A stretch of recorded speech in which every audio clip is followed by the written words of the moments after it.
La colère, le feu sacré mal compris.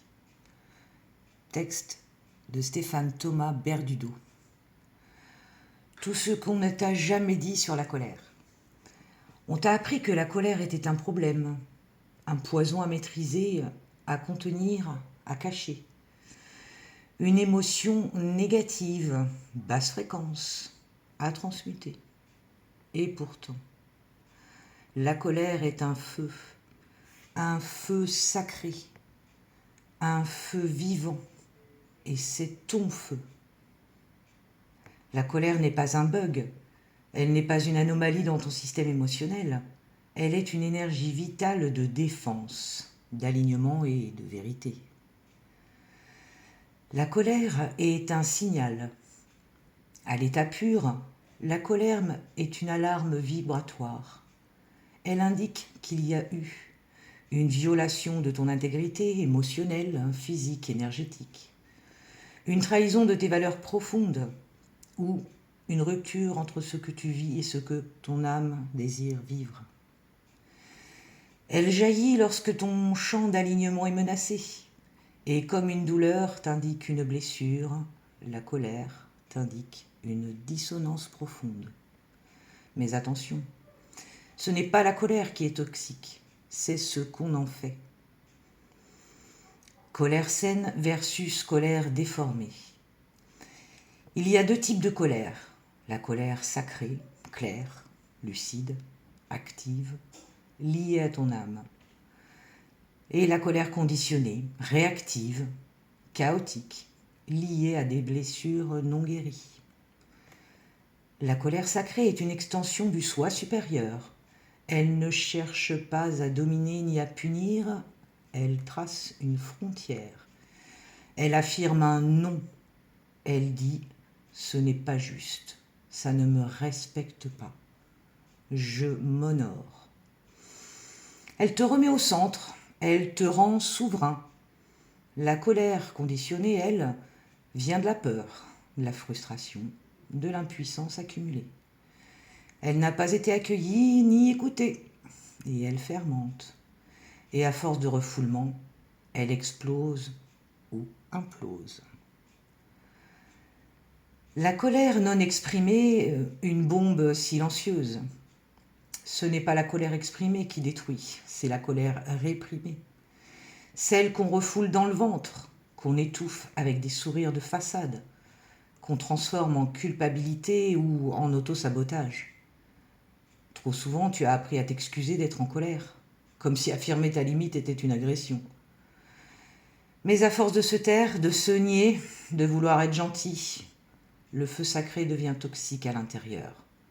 Ulcères, inflammation, maladies auto-immunes, dévalorisation chronique, dépression, fatigue de l'âme. Tu n'as pas été conçu pour avaler ta flamme. Transmutation ne signifie pas suppression.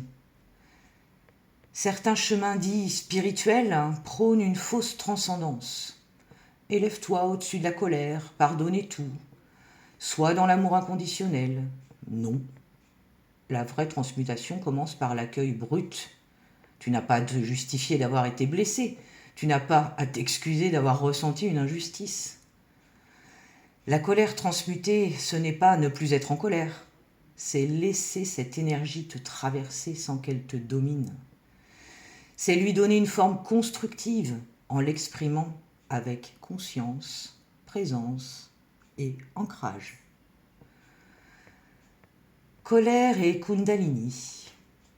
La colère dans sa forme sacrée est liée au feu de la Kundalini.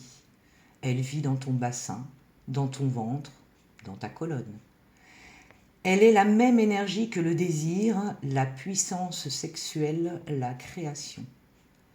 C'est un feu serpent qui, lorsqu'il est bloqué, se retourne contre toi. Mais lorsqu'il est canalisé, il devient une force d'activation multidimensionnelle. Nombreux sont ceux qui s'éveillent en laissant leur colère authentique ouvrir le portail de leur âme. Colère et souveraineté. La colère est l'un des piliers vibratoires de la souveraineté.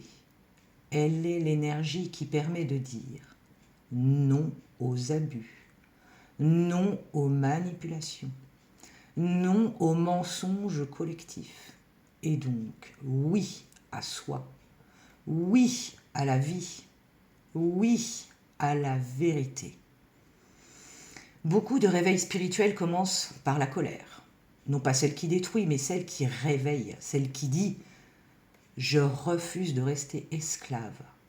Je refuse les compromis sur l'essentiel. Je veux la vie, pas la survie. » Mot de l'âme. Ma colère m'appartient. Elle est sacrée. Elle est mon feu vital. Je l'écoute. Je l'honore. Je la transforme en vérité.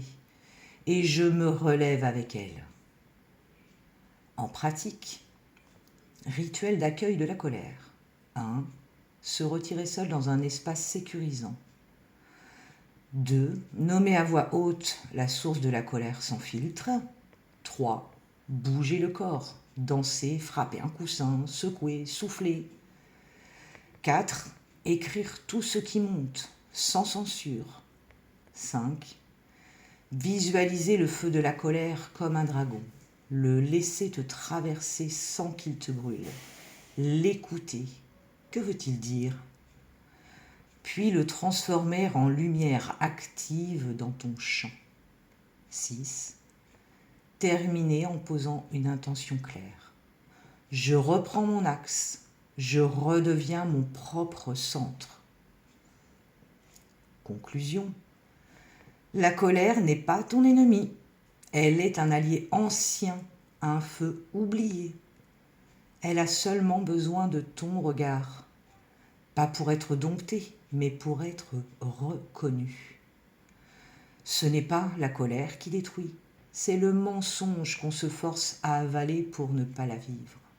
Rappelle-toi, ta colère est vivante et tout ce qui est vivant est sacré.